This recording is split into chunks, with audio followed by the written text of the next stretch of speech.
عجم کا ایک بادشاہ کسی ایسی بیماری میں مبتلا ہو گیا جس کا علاج طبیبوں کے پاس نہیں تھا۔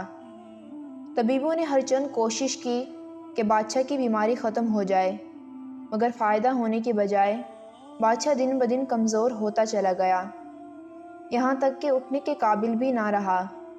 جب ہر قسم کے علاج معالجے سے مایوس ہو گئے تو بادشاہ کے درباریوں میں سے ایک نے کہا کہ حضور، فلاں شہر میں اللہ عز و جل کا ایک کامل بندہ رہتا ہے، اگر وہ اللہ عز و جل کی بارگاہ میں آپ کی صحت یابی کے لیے دعا کرے تو اللہ عز و جل یقیناً اس کی دعا قبول کرے گا۔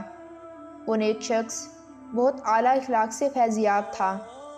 بادشاہ نے حکم دیا کہ فوراً اس نیک بزرگ کی خدمت میں جاؤ اور بادشاہ کی صحت یابی کے لیے دعا کرواؤ۔ وہ شخص بادشاہ کے حکم کے مطابق ان بزرگ کی خدمت میں حاضر ہوا اور بادشاہ کی صحت یابی کے لیے دعا کی درخواست کی۔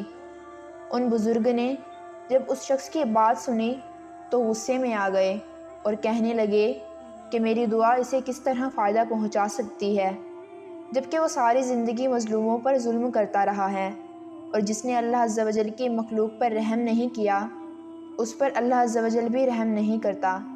بادشاہ کو چاہیے کہ پہلے اپنے گناہوں سے توبہ کرے اور پھر اللہ عز و جل کی رحمت کا امیدوار ہو۔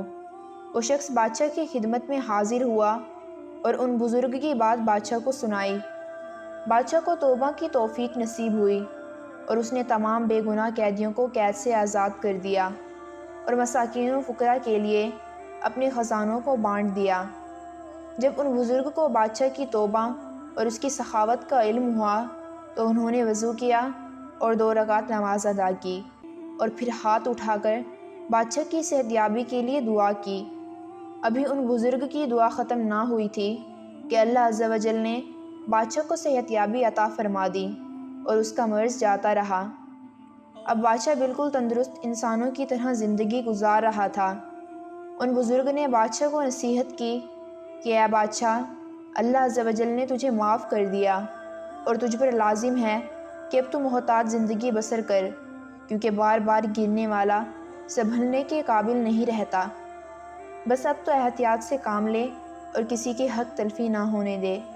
اللہ عز و جل نیک بندوں کی دعائیں رد نہیں کرتا، مگر دعا کی قبولیت کے لیے اولین شرط یہ ہے کہ بندہ اپنے گناہوں سے توبہ کرے اور آئندہ ان گناہوں سے بچنے کی کوشش کرتا رہے۔